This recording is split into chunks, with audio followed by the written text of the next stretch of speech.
Fjalin kurajuese.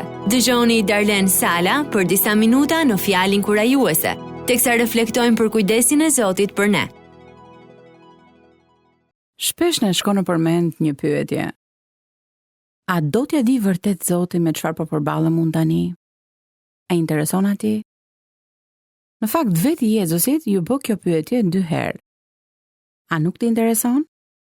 Herën e parë ndodhi në detin e Galiles kur shpërtheu një furtunë e madhe. Valët përplaseshin mbi bark aq shumë sa ajo thuajse u mbyt.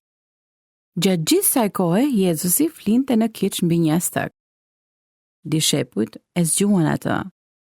Mësues, a nuk po merakosesh se ne po marrim fund?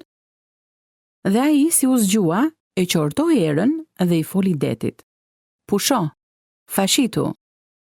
Dhe era pushoi dhe u bë qetësi e madhe. A nuk i interesonte Jezusit kur shpërtheu stuhia? Sigurisht që po, por ai e dinte se ata do të arrinin shëndoshë mirë në anën tjetër të bregut. Dishepujt u qetësuan vetëm pasi u bë një bunac e madhe. Herën e dytë që lexojmë të njëjtat fjalë, a nuk t'i intereson? Kjo ndodhi kur Jezusi ishte në shtëpinë e Marisë dhe të Martës. Maria ulte këmbët e Jezusit duke dëgjuar mësimet e tij, ndërsa Marta po punonte në kuzhinë. Më në fund, e zhgënjur, Marta erdhi tek Jezusi. Zot, a nuk të intereson që i me motër më la vetëm të shërbej? Dhe Jezusi u përgjigj duke dhënë Martës një këndvështrim të ri.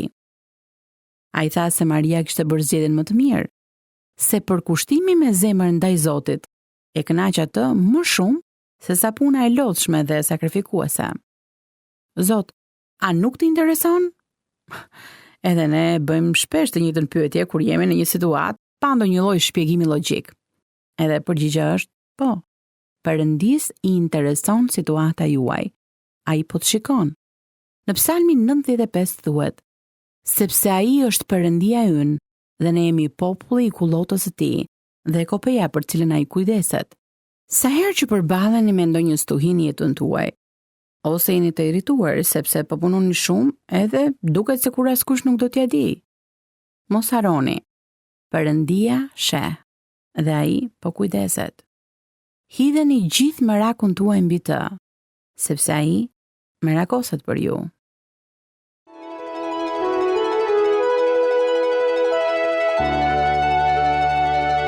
Dëgjuat Fjalin kurajuese të Darlen Sala.